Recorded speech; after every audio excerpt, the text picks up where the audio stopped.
Okay, so this is how you get your money fixed. Number one, never spend it until you get it. Okay, so like if you're in a sales department, this means, all this translates to every department, by the way. This is exactly how I run every department, how we cash flow companies, how we make decisions on when to spend money in advertising. I don't count a deal closed. I don't count money in until the money's in. Right? So until you could sign the deal and these guys are going to split a suite, I'm like, that shit ain't happened yet. When you guys give me a credit card and it goes through, I'm suspect to yours, sir. Okay. Once it goes through and the money hits my account, then I can spend that money. Everybody agree with that? Okay, I don't spend tomorrow's money. Number two, 40% rule. If you could do this 40% rule that most people just completely don't get. Okay. If you got 100% of your money and 40% just for 40% goes to the IRS. Our friends over at the IR and the S. Who hates them? Say 10X if you hate the IRS. Oh my God. Democrats and Republicans come together. Okay? 40%, man, if you'll pay them 40%, you should at least pay you 40%. Everybody agree? You figured out, everybody in the room's figured out how to pay these people. They don't trust you. That's why they take it out of the check before you can get the check. The law says, I have to withhold from you. They don't trust you, man. You work for me. I have to withhold from you before you get your money. So they get their piece first. That is a good financial decision. I paid them, good. You got to pay Caesar. That's what Jesus said, pay him. Okay, and then what? Then you pay you, okay? And then you live on this. And this is where it becomes difficult. You live on the 20. And you do not change your standard of living until the 20 changes. So I don't rent the Lamborghini. Where's Cody at? Who came up in a Lamborghini the other day at my place? Where's T? Dude, that's stupid, man. Like, what are you doing? What are you doing, man? What are you doing? Okay, like it's no big deal. It's just $1,700. But you know what it says to me? Hey, I'm not disciplined with my money. I'm just saying. Like, you got to be disciplined with money. If you cheat on your money, it will cheat on you. You ignore your money, it will ignore you. If you don't take care of it, it won't take care of you. How many believe this? Okay, rich people, as much as you might not like them, their kids got drug problems, their marriage is falling apart, but people that accumulate a lot of money paid attention to the money. At least they did that part. Unfortunately, they didn't figure out the marriage, they didn't figure out the kids, but that's got nothing to do with money. That's because they didn't take the time to figure out the other games too. So look, this is the game right here. I did not change my level of living until this number changed. I've always paid the IRS. I've been audited 4 times. They can't get anything from me. 4 times. I think they got $1,500 from me on one of the audits. They'll always get something. I mean, you just throw them something. Here. Fetch. Okay? Because they got to have something. The guy's got to go back and say, look what I got. I mean, you wasted your time. 3 of them, they got nothing. Okay? And so like, this is what I'm living on. This is how I make my decisions. In the business, this is what I'm doing. I'm like, okay, 40%, if this is a business, 40% goes to the biz, to advertising, to marketing. Spend it all. Okay? I don't, if I got 3 employees and I got a business that the money's coming in, it's just running to me, okay? I'm not keeping that for me to live on. I'm keeping that for the business to live on. Feed the business. Feed the beast. How many of you read the book, Be Obsessed or Be Average? It says feed the beast. That's the beast. Feed the beast. Feed the advertising. Feed the marketing, okay? And what happens is you end up broke. You can't live down here. So what do you have to do? If you can't live on this, what do you have to do? You got to either lower your standard of living, control your standard of living, or you got to increase that 100%. So, yeah. So you're not out buying Richard Mille watches and Rollses and jets and blah, blah, blah. And Gucci belts. And belts you can't even, you got YL on your belt. That ain't your initials. What are you doing, man? Right? And you're not faking me out. It's not like it's not like you're tricking somebody with your Gucci shoes. No, it's not going to get you a meeting. Everybody agree with that? It's just not going to get you anything. Oh, man, you look really good. Yeah, so what? What you got to say? What's your product? What's your offer? How's it solve my problem? That's all I really care about at the end of the day. Okay, number 3. If you can't write it off, this is just a great principle. If you can't write it off, don't buy it. So these are screens. They're little filters, right?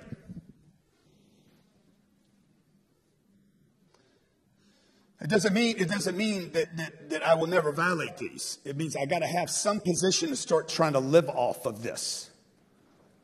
If I can't write it off, I'm not going to buy it, right? So, like, what do I?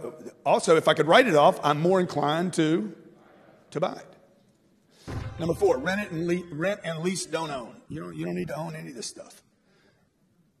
Just use it.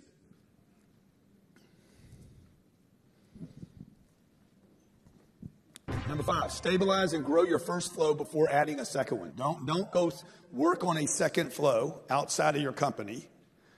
Work on a second flow inside your company. How many of you have seen somebody leave? They got a second gig. I mean, this is really people selling baseball cards now. And spending 3 hours finding something on eBay to flip. Like, what are you doing, man? You could have earned that $40 at your job that day. Like, why am I going after hours to figure a side hustle when I was in my hustle for 8 hours?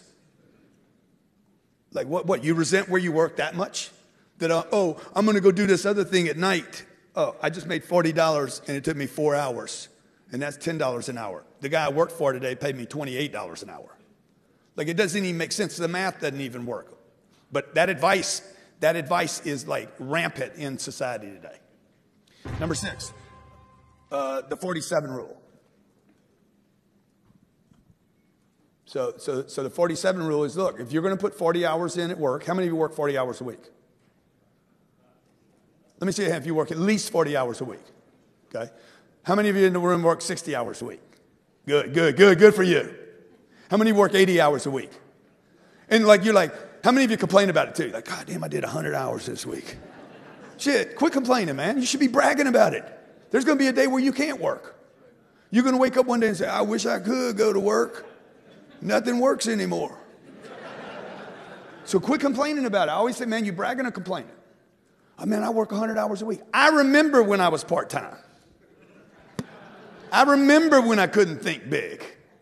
Every super successful person that I've studied talks about 100-hour, 140-hour work weeks, 1,000-hour work weeks, burning late.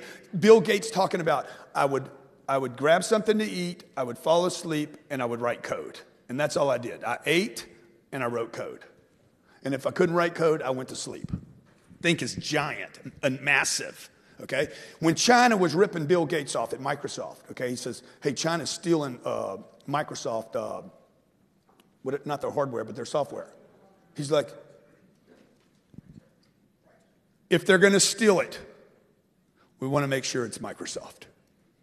And I was like, man, the thinking's brilliant, right? It's like, if you're going to rip anything off, make sure you're ripping our product off, okay? So change your thing. 40% rule means, or the 47 rule means this. I spend 40 hours working for somebody, spend at least 7 hours working on yourself every week.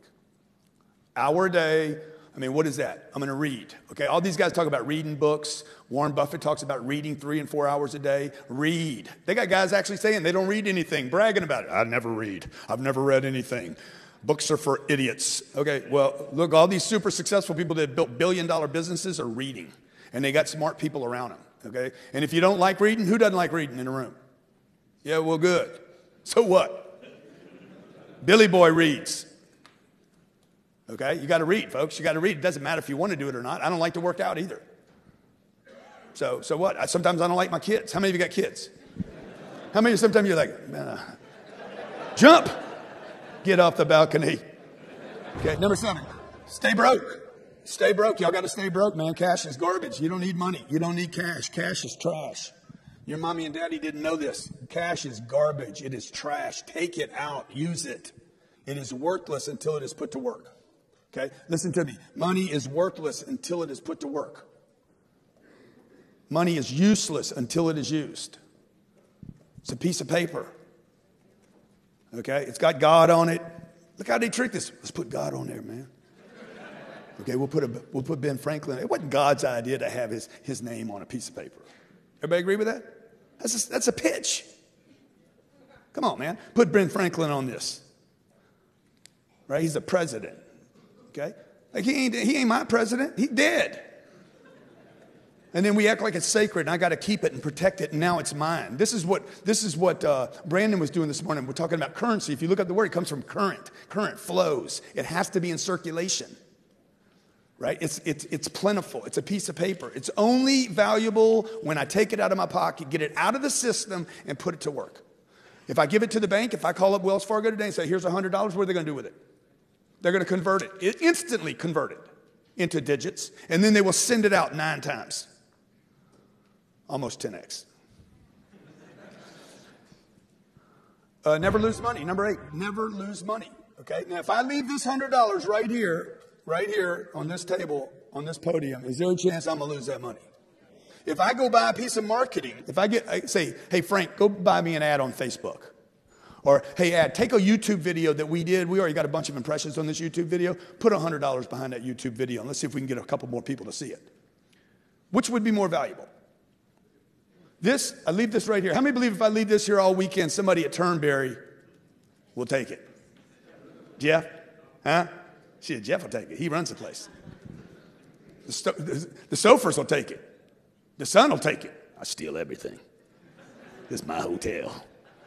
My daddy taught me right. Okay? Never lose money. And if you're sitting around with cash in your wall, if you're sitting around with cash, you're going to lose the money. If you leave your money in the bank, you're losing money. Everybody agree? Okay, you're going to negative rates. We will go to negative rates in America. We will go to negative rates. Germany's negative rates right now. Japan's been negative for, 3 or 4 or 5 years. We will go negative in this country. Right now, you're earning 0.0012 at the bank. You're earning one eighth of 1%. So compound interest in the 70s, compound interest was a real thing. That does not exist today at 0.0012. You can't compound a fraction of a 1% and expect anything to happen. Okay, cash flow is what you want. You don't want cash. You want cash flow. How many investors here? How many of you invested with me? Let me see hands again. Okay, good. Did you get a check this month? Every month. 17th of the month, bang, he gets his check. What did I pay you this month? $3,300. $3,300. We just did $1 million with you. Yeah, give him a big hand. This is the kind of guy you want to know right here. Now, Dr. Carl and I belong to the same church, and he injects stem cells in my. I got some knee problems, and so twice a year I go to Dallas, and he gives me an injection, and he says it works, and I cross my fingers and hopes it works. You know, he's like, "How's it working, Grant?" I said, "I don't know. I think it's working. I want it to work." Okay. Number 10, never quit until you achieve your goals. Your financial goals. Never give up on your financial goals until you achieve your financial goals. There's people in this room, folks, that are going to be worth billions of dollars. There's a billionaire in this room right now. I'll guarantee you. Could be 2 or 3 of them. Billionaires in the making right here. Okay? Question is, who's it going to be? Now, if somebody in this room, how many believe this? If somebody in this room made a decision, I'm going to put together $1 billion. How many believe that's possible? Everybody in the room believes it's possible. You might not think it's possible for you, but you know it's possible. Which means what? The money's available. Would you do good things with that $1 billion? Okay, you know that about yourself. You don't know about the guy sitting next to you. You know that about yourself. So you know somebody could do it, and you know if you did it, you'd do good things with it, right? So go do it, man, because the money's out there. There's plenty of it. And I grew up with a little 4'11" Italian lady that knew nothing about money. She just knew, hold on, clip coupons, save your money. How many of you were brought up like that? Penny saved is? Penny earned. Save for a? See, you were brought up the same way I was. Eat all your food. If you don't eat it all, save it, put it in the refrigerator, right? Some of you got food in your refrigerator right now, 3 and 4, 5 days old. You have no intention of eating it. Some of you got like 1/8 of a bagel left from 5 days ago. Right now you're like, oh, it's in there right now. You got ice cream in your freezer that's like 6 months old. It's expired twice. It's got that much frost on it, but you got 1 bite left. I know it's still good. You tell your kids this too. You pass on the same bullshit to your kids. Eat all your food, eat all your food, eat all your food. And then you wonder why we got obesity problems in America. We live in a country that's rich, and the people have scarcity in their minds.